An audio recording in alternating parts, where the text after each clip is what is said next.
Hard Things episode 5 starts now. I'm your host, Blaine Burgess, back again for the fifth week of consecutive solo episodes. This will be the last solo episode of this season. We do have 7 total episodes planned, and episodes 6 and 7 are already recorded. So next Tuesday, I'm going to release an episode with my boy Danny Walter, one of my best friends from high school, and we've really kept in touch over the years. Definitely my closest kind of long-term friend. And then episode 7 is Tim Rawlings, a newer friend of mine, but he's a weightlifting coach that I met in Austin. He now resides in his hometown of Chicago, the King in the North Shore is going to be the title of that episode. So I'm very excited.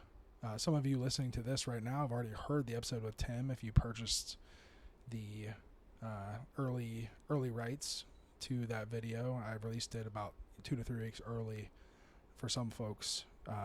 So I hope you enjoyed that. If you did listen, if you didn't, give it a listen in 2 weeks. But tonight, I'm coming to you live from Dallas, Texas. Dallas is my new home because trimester 2 of chiropractic school begins in about 3 weeks, right around Cinco de Mayo time, I believe. So very exciting. Before I'd been doing remote school. I did some undergrad prerequisites last fall, and then trimester 1, first 4 months of the year, were remote. So I was able to travel a little bit, spend time with family. But now I'm back in Texas. Before I'd gone back to Ohio and traveled a little bit, I resided in Austin, Texas, just 3 hours south of here. So yeah, last week's episode, I was visiting friends in Austin. Now this week, I'm up in Dallas. It's been a crazy week, mostly because when I left Austin, I went to Baton Rouge to help coach weightlifting meet as a Masters National Championships. That was very productive. 36 to 48 hours in Baton Rouge, and then I drove back to Dallas, and that was just about the longest 5.5 hour drive I've ever done. I somehow stretched it into way longer, had to make multiple stops, was just feeling real tired from my extended road trip. So, yeah, I arrived in Dallas, and it's been a complete shit show, for lack of a better term, ever since I got here. And I'm very grateful I was able to kind of rest up before coming back to Texas, because this trip definitely kind of tested how rested I was. And safe to say that I kind of made it through the other side of that trip. And this week, with final exams for trimester 1 of chiropractic school, really pulled through. Got my tests done, passed them all. To my knowledge, at least the ones that I could see the results. And it was kind of interesting doing remote school and all that. And I don't know that I would recommend it. So I'm excited to get started here in person in Dallas. Since I've been here, I actually had an Airbnb just for a week, just to kind of trial it out to see how this location was. Because I wanted to get through exams and then start apartment hunting. So about 2 to 3 weeks, I anticipated being in an Airbnb, and this first one I did was a converted shipping container near downtown Dallas, and I have to say I don't recommend it. It looked really nice in all the photos, of course, but that was probably when it was first finished. I mean, not to say they're bad. It really ultimately gets the job done. I've just been, kind of making it work, living out of the car a little bit. So luckily for me, on Sunday, just a couple days from now, it's Thursday the 18th now. Luckily, I've got another Airbnb. I'll be in for like 10 days while I kind of finish that apartment hunting. So stay tuned. My first episode after the Tim Rawlings episode, you should be able to give a little bit of an update and be a little bit more permanently settled here in Dallas. So very excited for that. But with all the travel, I kind of felt a little under the weather, and staying in this Airbnb was not ideal. There's no to be honest, I'm doing this podcast right now from the bed. Like the bed's the only furniture in this little shipping container. So, really, like I said, making it work. And as a result, with exams too, I've had some like technical issues with the portal to log on to the chiropractic school, and I mean, so much this week that really tested, like I said, where my headspace is, and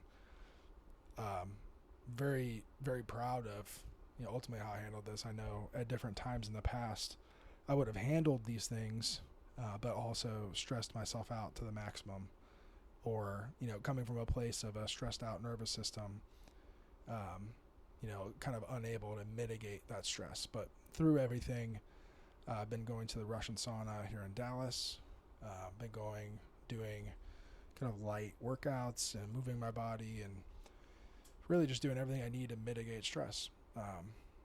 But with that said, I'm also recording this episode on Thursday, when I typically do it either Monday or Tuesday for Tuesday release. I've had a couple episodes get pushed to Wednesday for various reasons or another, and this one coming out on Thursday, I think it's a little bit of an extenuating circumstance. I'll definitely give myself some grace on, but I want to make the commitment to you all, if you're listening, and this is something you could and should do for yourself. Instead of, I think in the past I may have kind of punished myself, felt guilty, felt shameful about waiting till Thursday to do this podcast, but in this instance, using my best judgment and assessment of my priorities, this is just how it had to happen.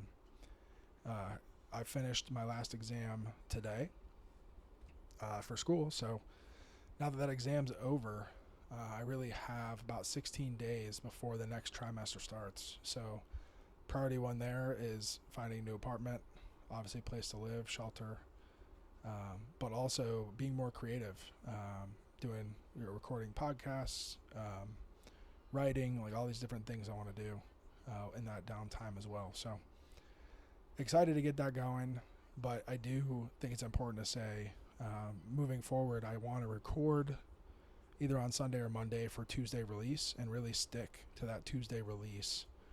The next 2 weeks will be easy because they're already recorded, so I just got to edit on a Saturday or Sunday and release on Tuesday. But in the future, when I'm doing a solo episode, I kind of have a little bit more latitude with my process and what I want to do on a solo episode. So, making that commitment, just kind of putting it out there. And that comes to kind of the topic for today. So, now that we're through my personal endeavors at the moment, I think a big reason I'm doing this podcast is just trying to find my voice as a human being, using my voice to connect with others. A podcast is a way to connect with many at once, but it can be kind of impersonal unless you listen to all the episodes. You get to know me a little bit. It's definitely impersonal for me. I have no idea who's on the other end of this line, but I hope it's someone cool, ultimately. I like to imagine that. But I think being able to find our voice is part of channeling our will, our power in this world, like what we want to do, and communicating that to others. Language sometimes can be limiting, but it can be powerful at times as well. Definitely should not be ruled out as a tool of the trade. So when I think about finding my voice, I think being willing to risk, putting something out into the world, having some people like it, some people not.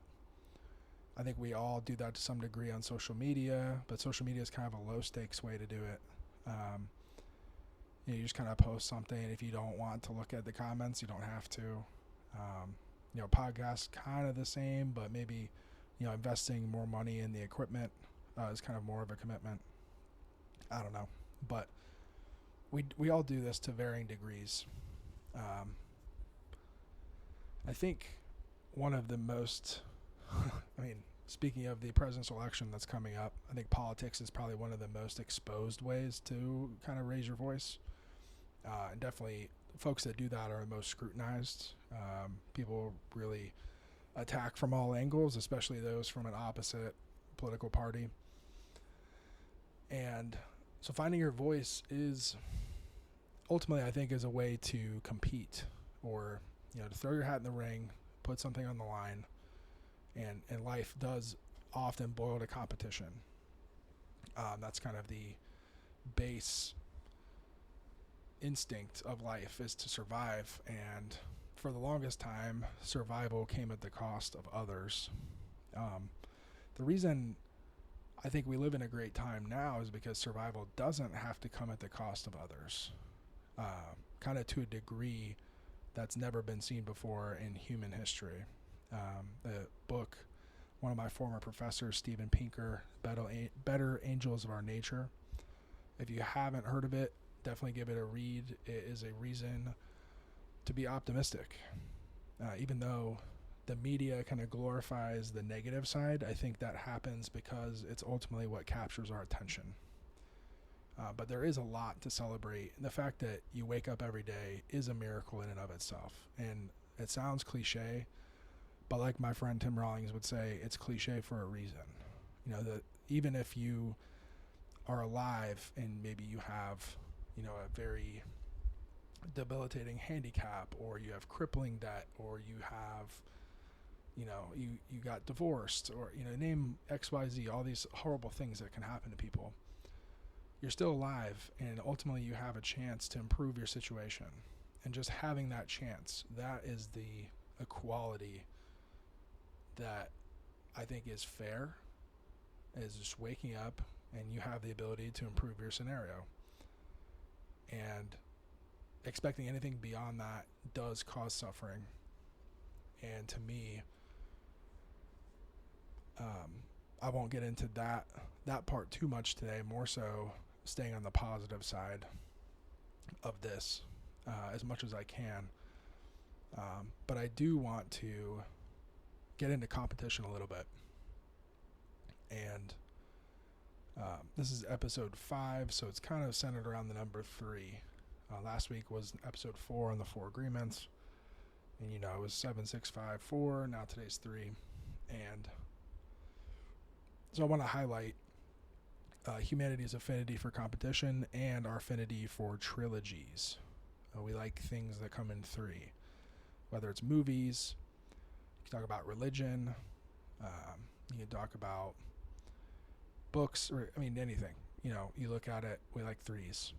But one specific measure of 3s, something I think of, is like primary school, secondary school, and then professional life. I think it is a time scale to look at. I think back to primary school, or what we would call high school, or even, earlier than that, elementary school, junior high. And I think back to a much simpler time when a lot of people are kind of more sheltered from competition. But when looking back, I was thrown onto the wrestling mat at the crisp age of 4 years old. And, I did have, kind of great intellectual ability early on, was identified, thrown in a, quote unquote gifted class. So from day one, I never really was sheltered from kind of the negative aspects of competition. Luckily I had a lot of early wins because I did have ability, but you do kind of need a sandbox to play in. And that's a really, kind of a newer concept, I think. Giving a kid a controlled place to fail was something that I was not given, just by virtue of the fact that I didn't fail very much early on. And if I did, it was, I honestly would just blow right past it and get back to something I was good at doing. So that is a skill I wish I had a little bit earlier in life, because as I transitioned into kind of secondary school, your later high school and your college, and on into professional life, you start to take bigger and bigger L's. I think everyone takes losses as they grow up, grow into their eventual adult form. And because I hadn't really lost to any great degree before that, when it came to, being, almost, but basically I was 11th in my high school academically, senior captain of the football team, to going to Harvard where everyone was that and more, and basically being in the bottom quartile of students there. That was a very rude awakening. And if you think about all the students that go to Harvard, there has to be a bottom half. There has to be a bottom quartile. It's just the fact of statistics. But you don't really hear about them. You hear about the Mark Zuckerbergs or any of the other people that have dropped out and, gone on to do great things, or you hear about graduates that kind of go through the standard pipeline and succeed, so to speak. And you never really hear about the underbelly of that. And when I look back at my life, I do wish I had that, like I said, controlled failure, controlled burn earlier on, had some controlled losses. That really meant something to me, because when I did fail, I think it was things I didn't really care that much about. I could just kind of pivot, like I said. So, that's really ultimately a wish of mine. And when I look at those 3 periods of life, and I look at the purest form of competition, you kind of look at rivalries. And I've always, in one way or another, had a rivalry with somebody associated with the University of Michigan.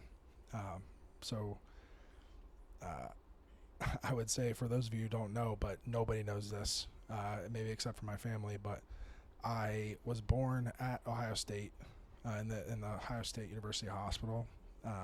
This hospital casts a shadow on the Horseshoe, where the Buckeyes play football Saturdays in the fall. And pretty much day one, I was a huge Ohio State Buckeye fan. That's kind of an identity that was just given to me upon birth, based on my location, who my parents were, people that liked sports, a wrestling and a football coach as a dad. It's pretty easy to pick up that mantle and just run with it. Watch the Scarlet and Gray every Saturday and watch the Rose Bowl, even win a couple national championships. Like 2002 team and like Maurice Clarett was some of my heroes growing up. And as a kind of direct opposite of that, you have the University of Michigan, the Big Bad Wolf, the team up north. Really don't even say Michigan. Saturdays that we play them in Columbus, or I guess even away too, they take little red X's around the city and X out every M on all the street signs, you name it. You see those X's everywhere. And you're really taught from an early age to hate that team up north.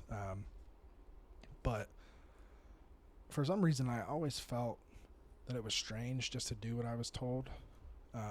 In that way, like when it's something that has no rational basis, my inclination was to maybe have some respect for your rival, someone that you compete against every so often, and that respect was definitely lacking. And maybe that's not everyone, but just the general sense, if that makes sense. So, I thought today's episode, going through that trilogy of life, early on, kind of more late high school to college, and then the professional life, looking at 3 lessons I've learned from Michigan men, who Michigan men were not someone that you idolize, at least where I'm from. And so being willing to look and learn from your rivals, from your enemies, keep your friends close and your enemies closer kind of thing, I think was always something that I thought about, but maybe something I didn't let myself act on, just as because my identity was a Ohio State fan, so I can't like these people. But the 3 people I'm going to talk about a little bit in the way of competition, they all have kind of good and bad attributes, and it's kind of important to note the trade-off between those. I mentioned for episode 7, we talk about the Prince a little bit, and that book basically summarizes down to the end justifies the means. And I think, you can hear these 3 cases and make a judgment for yourself. And this is as factually accurate as I know to be. So, I figured I'm going to kick this last 10 minutes off with a quick quote from Sun Tzu. So this is from The Art of War. The art of war is of vital importance to the state. It's a matter of life and death, a road to either safety or to ruin. Hence, it is a subject of inquiry which can on no account be neglected. So, I mentioned the art of war because that is the most savage form of competition. And I think the 3 people that I'm speaking about today all take their jobs as seriously as that. In some cases, it may be even a little bit delusionally, but that ultimately propelled them to success.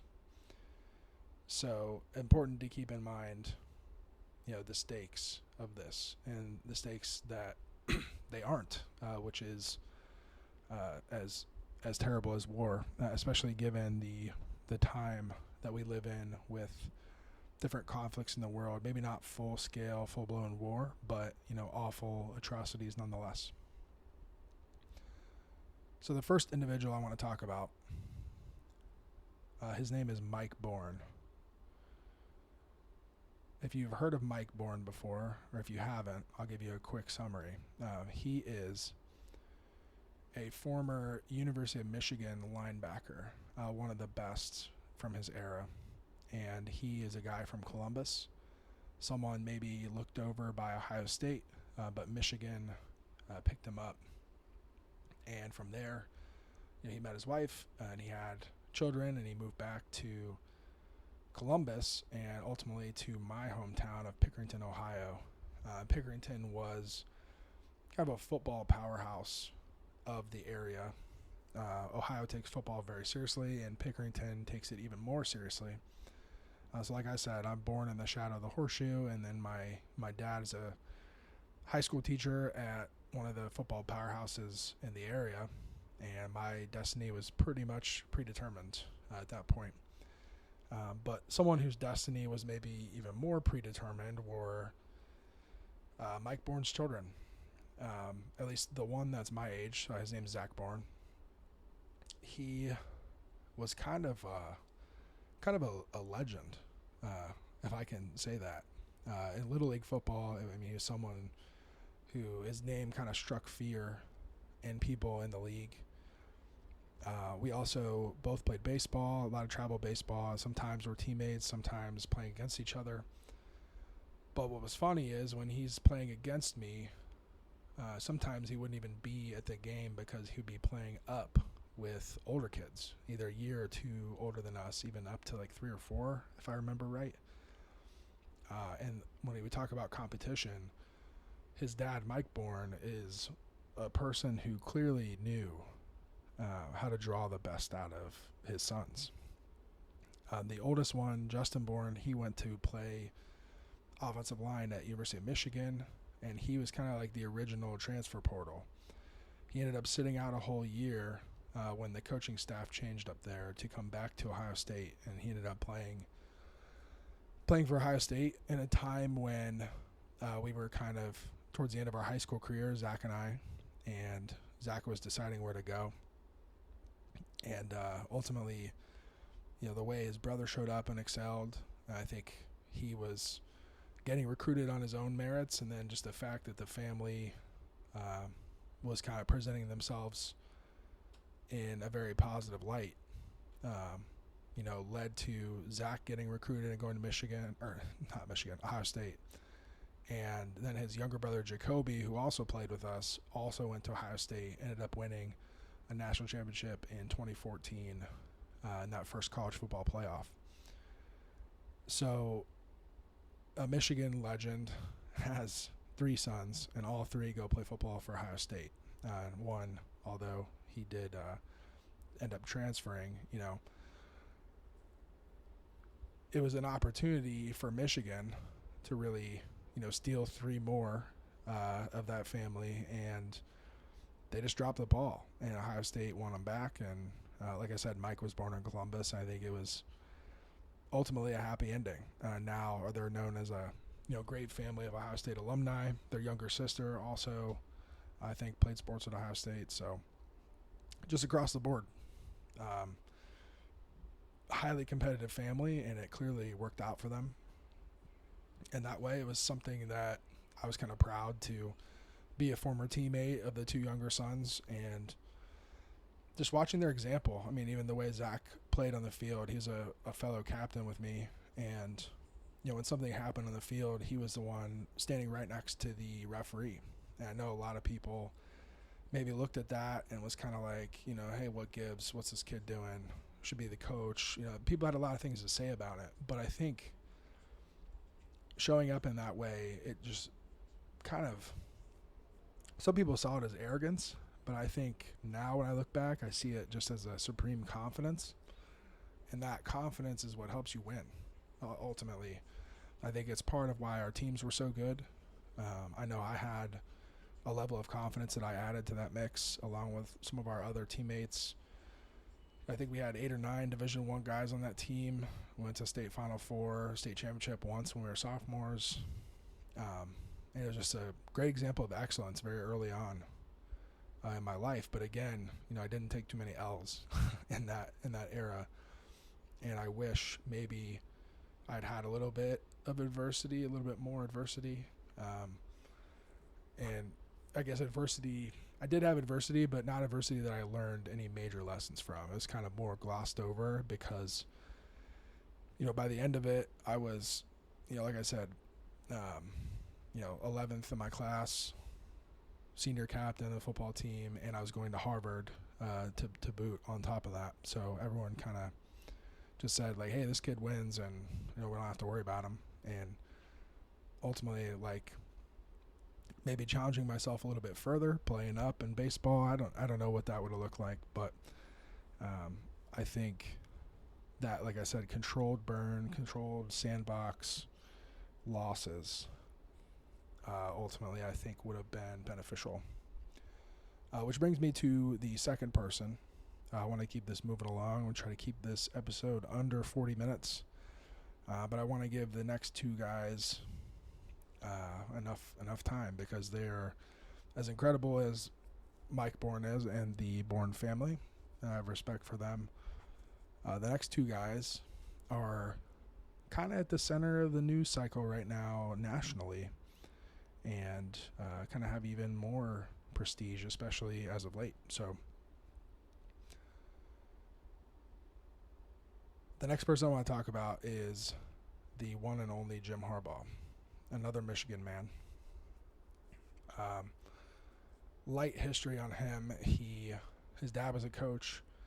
His brother is the coach of the Baltimore Ravens, Super Bowl champion. And he has coached all around the country, college and NFL. And eventually went back to coach for his alma mater of Michigan, where he played, kind of partially as a result of his dad coaching there. He was kind of on their radar. But I know before he actually went to Michigan, he had been playing out in California. So he ended up going back to Michigan, having a not brief, I think it was about a decade in the NFL. And then getting right into coaching, kind of doing the family job there.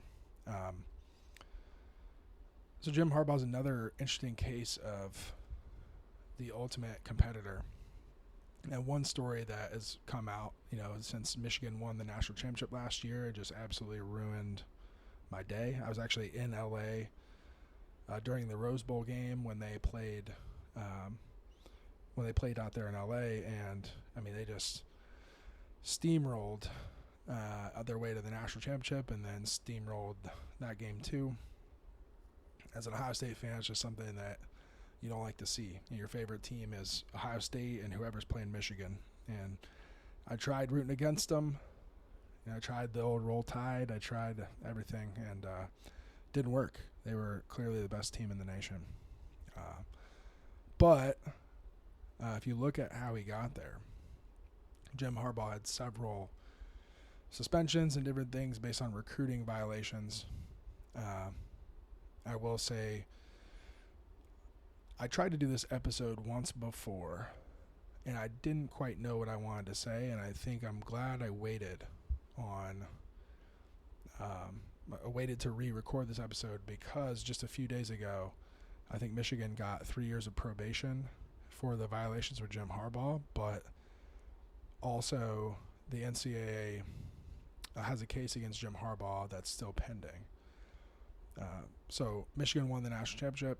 Jim Harbaugh basically retires from that and hops over to the Los Angeles Chargers, back to the NFL. He had actually been to the Super Bowl against his brother and lost. So I think it seems like his goal as the ultimate competitor is to now jump forward back into the NFL after having won the national championship at Michigan and seemingly skirt any consequences of his actions. And I think, there's a couple different sides to that. I probably won't get into it this evening. Like I said, I want to keep this moving, keep it about competition. So there's kind of two angles I want to talk about with him, though. So one, this is actually something I really admire and what made me kind of come around and want to record this episode. When they were in the process of winning the national championship, it came out that their dad, so Jim and John Harbaugh, when they were young, their dad would basically have this saying. He would say, "Who's got it better than us?" And they would have to yell back, "Nobody." And that kind of goes back to what I was saying about the better angels of our nature and the fact that we got it better than ever before. That statement might sound a little bit delusional when you say nobody's got better than us, and clearly, at that point, their dad was a coach. He didn't have all kinds of money. They probably had some things they wanted but couldn't get. And yet these kids were just it was drilled into them. Nobody has it better than us. And I think I really admire that. And it's something I've tried to take into my own practice in my daily life. Because you wake up, and you have your own specific strengths and weaknesses. If you could really magnify your strengths and work on your weaknesses and just get up and be consistent about that and, do something that you enjoy,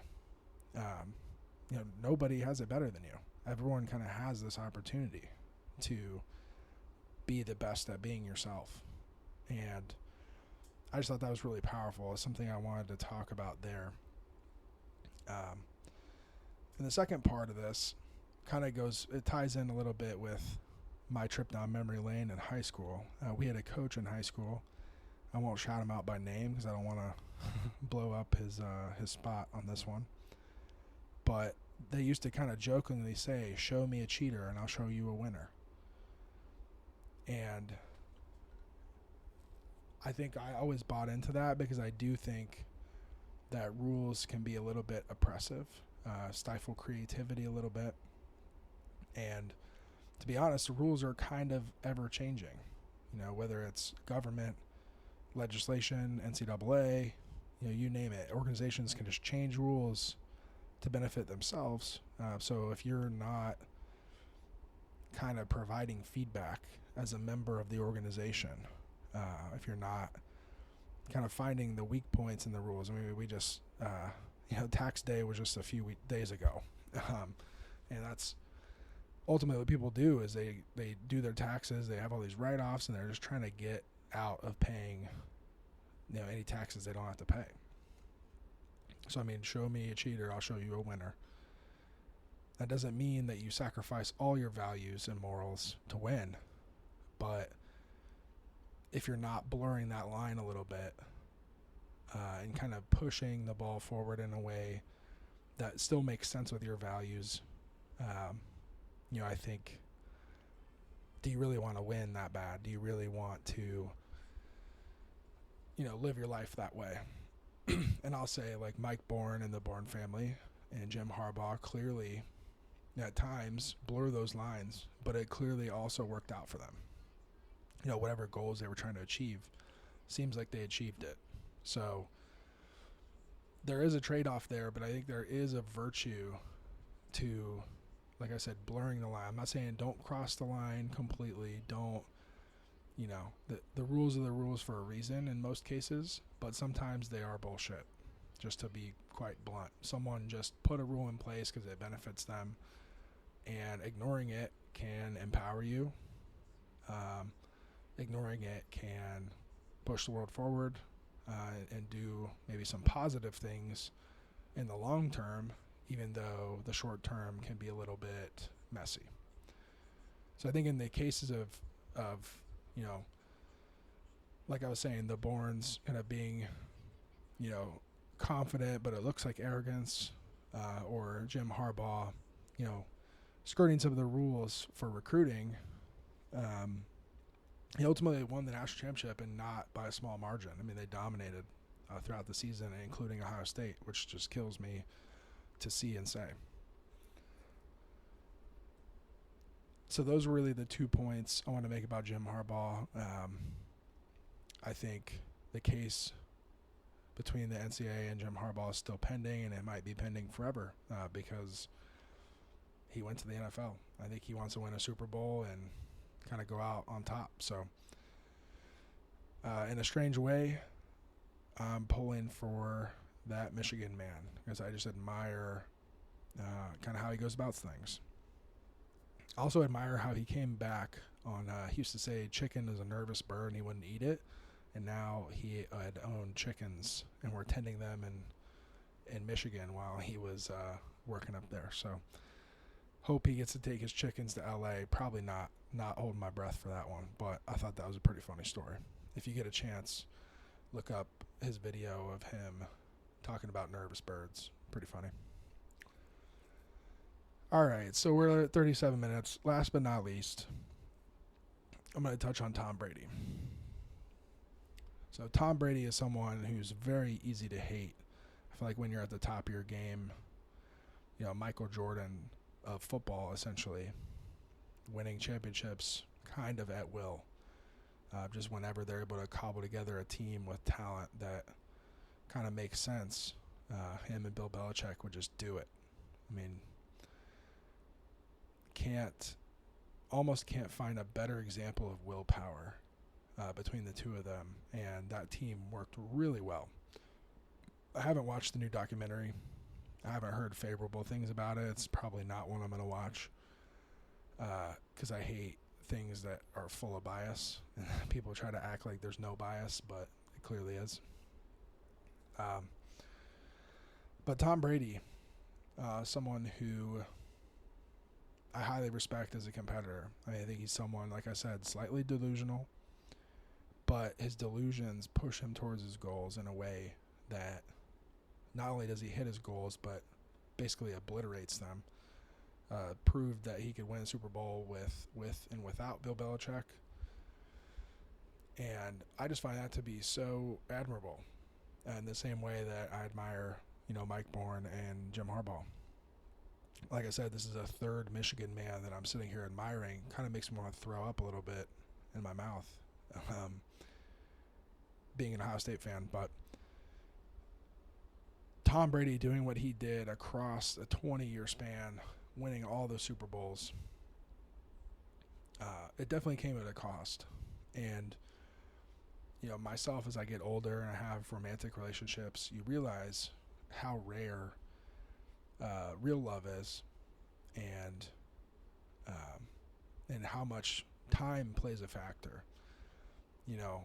If you want to have real love, you have to be able to, if as a man, you have to be able to provide for your family, but then also still have time to love them. And I see pretty much every man in the world struggle with having this balance. I think sometimes it's in balance, sometimes it's out of balance. Some men choose to not try to regain the balance. It's very complicated, and I definitely, having your emotions in check and under control, being able to express them but not give in to them, I think is one of the hardest things for men to do because it's not our natural instinct. Natural instinct is to, conquer, dominate, and kind of forget about it, go to war, so to speak. And that's been very useful reflex for thousands of years. But nowadays, we have so many resources, and winning doesn't necessarily have to come at the cost of someone else's survival. Maybe their extra $1 million might go down the drain if you beat them in business, but their livelihood, they can be alive, at the very least have a roof over their head and eat food. But I digress. I actually just started rambling. If you can't tell, it's getting late over here, and so to bring it back to Tom, I think love is one of the hardest things to balance especially when you love multiple things. So I think Tom truly loves the game of football, and I believe he truly loves his family too. And ultimately, at the end of the day, retiring, unretiring, like you can see all these emotions as a third party. You can see everything he's going through. And ultimately splitting up with Gisele, who Gisele Bündchen is his ex-wife, Victoria's Secret model, I believe, and very successful on her own, but together, kind of one of the ultimate power couples, especially with his resume and her resume together. I mean, I don't know. I mean, I guess you have like A-Rod and J-Lo, but even A-Rod, didn't win as many as Tom, I don't think. And another guy who kind of had a steroid scandal and little cheating kind of in the whole thing. But yeah, Tom, at the end of the day, I think he just wasn't able to balance his love for football, and he kind of shut off his heart. And not that he doesn't love his family, but going back and forth, I think when he retired the first time, I think his challenge would have been to lean into family life and all those things, and Gisele kind of giving him an opportunity to do that and evolve, and ultimately he didn't. He went back to football, and then they're split up, and that love is lost, and once it's lost, it's pretty hard to get back. And to be honest, I kind of hate to see it, because it's something that maybe could have been corrected. You never know.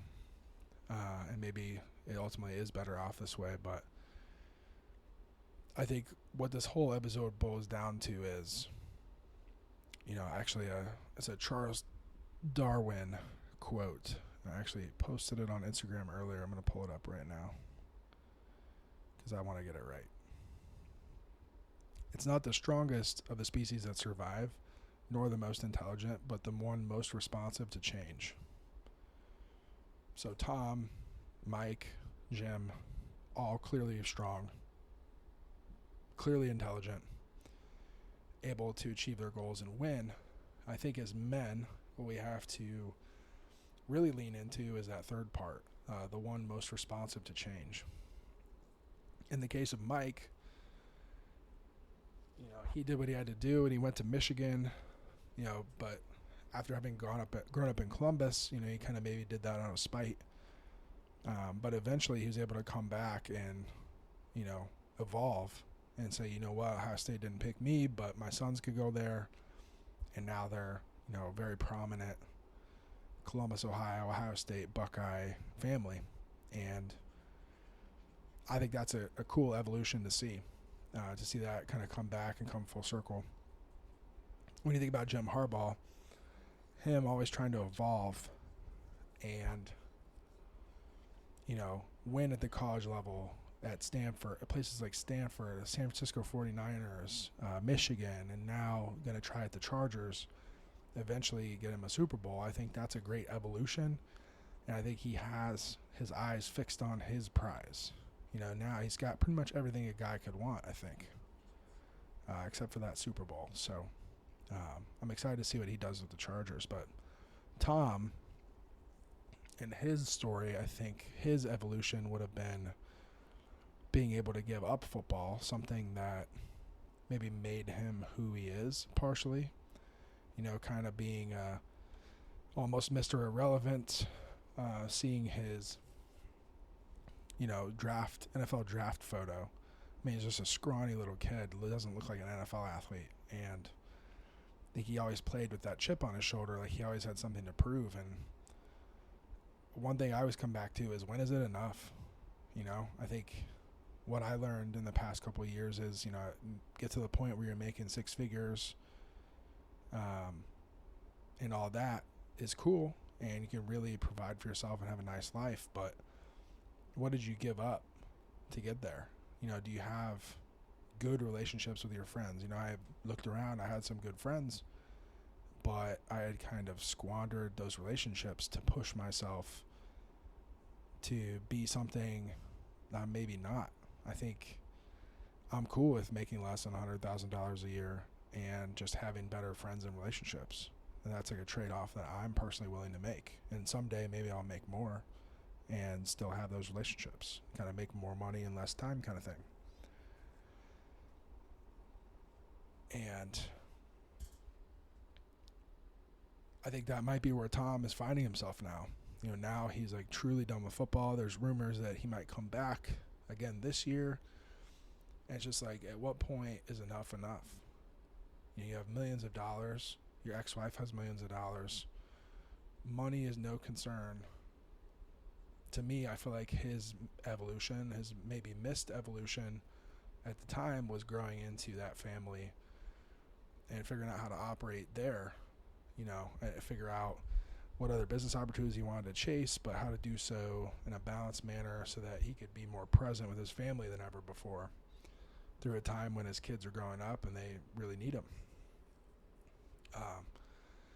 So a bit of a missed opportunity to do that within his marriage, but obviously the evolution can still take place in terms of being a father to his kids. So that's just my opinion, my outside looking in. I think that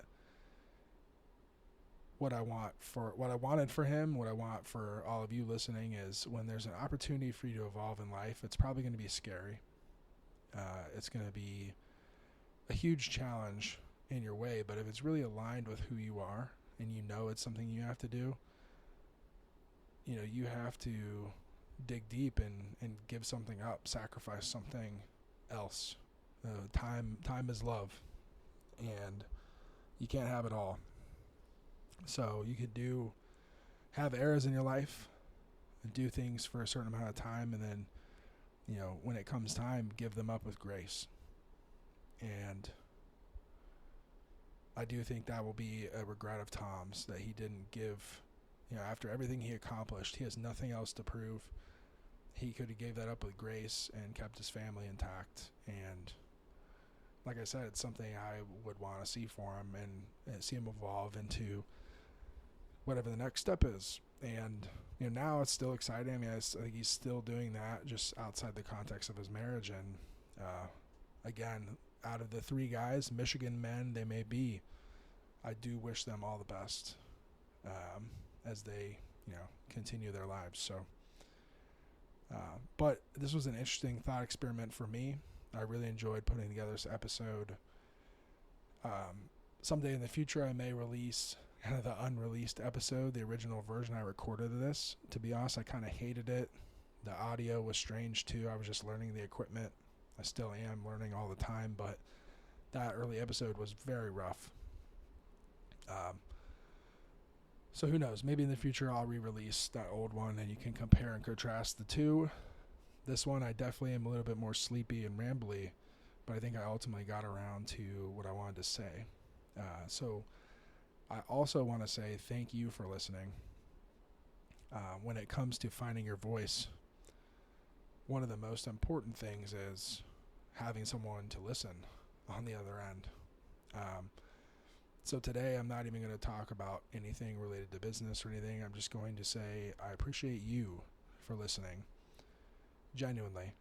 It may only be a couple dozen of you out there to begin with, but someday I hope it's many more. And I want these episodes to live kind of eternally as something I can share with my future chiropractic patients, my family, my children, way, way down the line. Something that I did that helped me evolve. Public speaking or anything like this has never been in my wheelhouse. So, again, very grateful for the opportunity, grateful for you listening.